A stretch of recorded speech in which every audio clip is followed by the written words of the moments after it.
The Bible is a powerful guide, but if we use it without intuition and discernment, things can go wrong, because manipulators can twist scripture to exploit kind-hearted people, convincing them to keep giving endlessly without boundaries.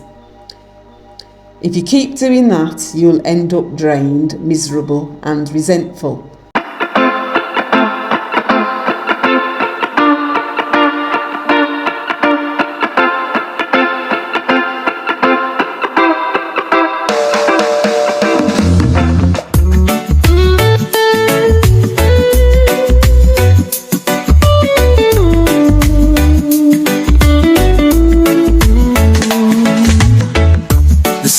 Shining bright,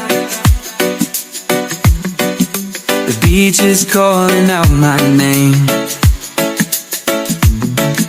the waves are crashing gently, and the breeze is blowing.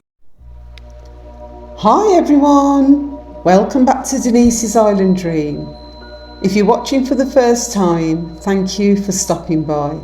And to all my subscribers and viewers, thank you so much for your continued support. I truly appreciate you all.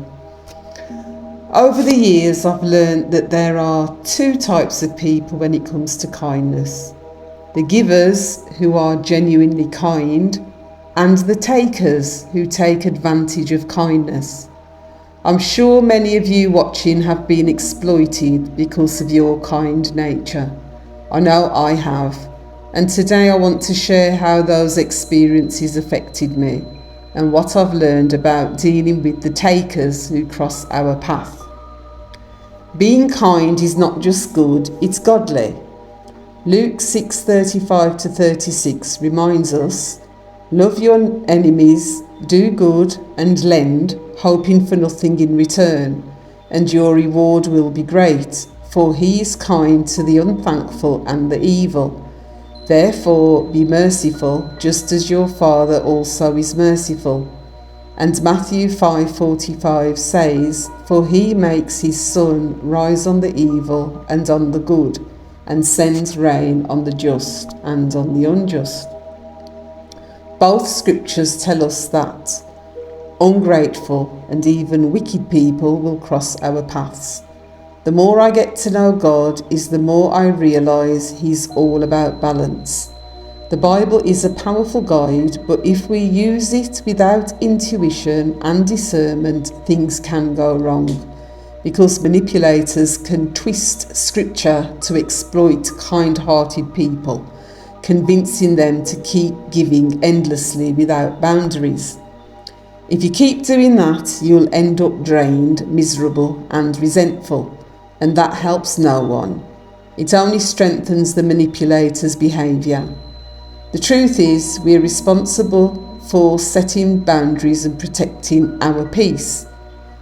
Enabling someone's bad behaviour doesn't help them grow, and it definitely doesn't help us.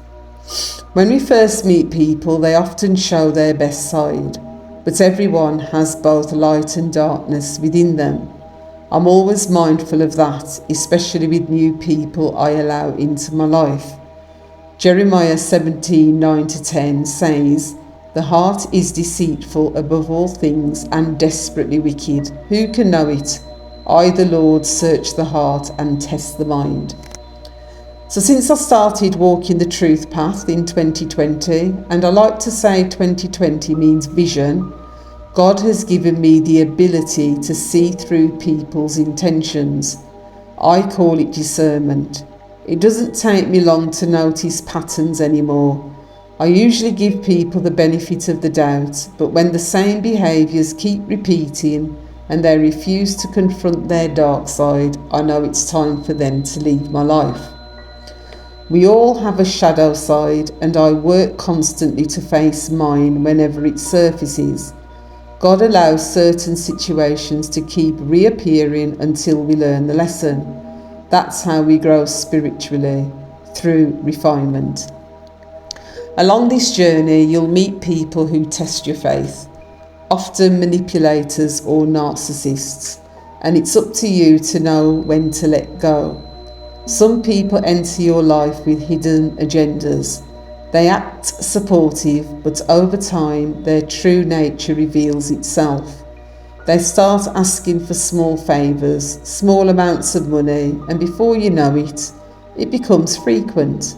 The amounts grow and repayment gets slower. That's a red flag. Then one day you realise their presence drains you.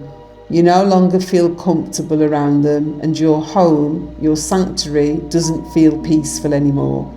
That discomfort is God showing you their true heart. That's your cue to take action. I've had this happen many times. After pouring my energy, time, and compassion into people, hoping they'll change, they end up disrespecting me. But once that final straw breaks, I act. I remind myself I've lived more years than I have left, and those years are for peace and joy. So yes, it's good to be kind, but there's a cut-off point. When I cut someone off, it's final. I don't hate them, but they no longer have access to my space or energy.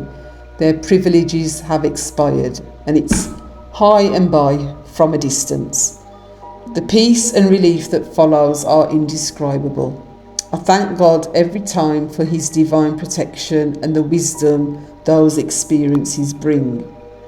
There were times I told myself I'd stop being kind altogether, to build walls instead of boundaries. I even heard someone say, treat them mean to keep them keen, but that's not me. Kindness is in my DNA, it's who God created me to be.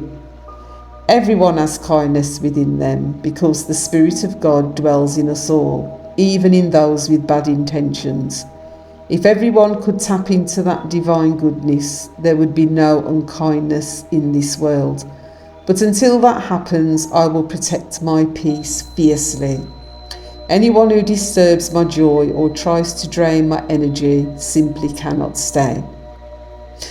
I hope today's video has helped someone. If it has, please like, comment and share. Thank you so much for watching. I truly appreciate your support. Stay blessed, stay safe, and it's goodbye from me.